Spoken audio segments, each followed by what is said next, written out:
पाठ 27. धाडसी झुगी. झुगी एक 9-10 वर्षाची मुलगी. ती आणि तिचे आईबाबा शेतातल्या झोपडीत राहत.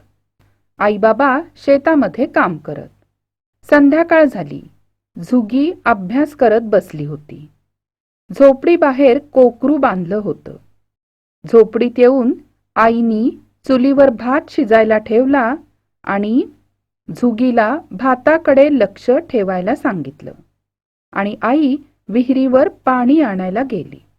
तेवढ्यात कोकराचा बॅ बॅ असा ओरडण्याचा आवाज आला. झुगी धावतच झोपडी बाहेर आली. का बरं कोकरू ओरडतय? तेवढ्यात काय तिला एक लांडगा दिसला. तो कोकराकडे येत होता कोकराला खाऊन टाकायला. झुगी घाबरली. काय करावं? क्षणात विचार केला आणि ती झटकन झोपडीत गेली. चुलीतलं जळतं लाकूड घेऊन बाहेर आली. लांडगा कोकरावर झडप घालणार इतक्यात झुगीनं जळतं लाकूड लांडग्याच्या दिशेने फेकलं. आग बघितल्याबरोबर लांडगा घाबरला, पळाला आणि कोकराचा जीव वाचला. मग झुगी जोरजोरात ओरडायला लागली, पळा पळा लांडगा, पळा पळा.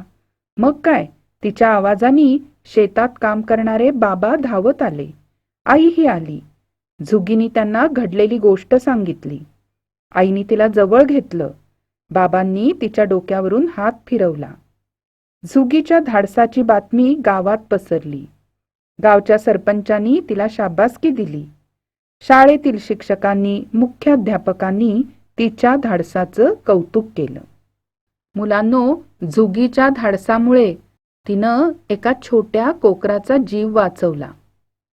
आता प्रश्न कोकरू बॅ बॅ ओरडतं तसे खालील प्राणी कसे ओरडतात ते आवाज काढून दाखवा. कोंबडा, बदक, कावळा, वाघ, मांजर, चिमणी, मोर.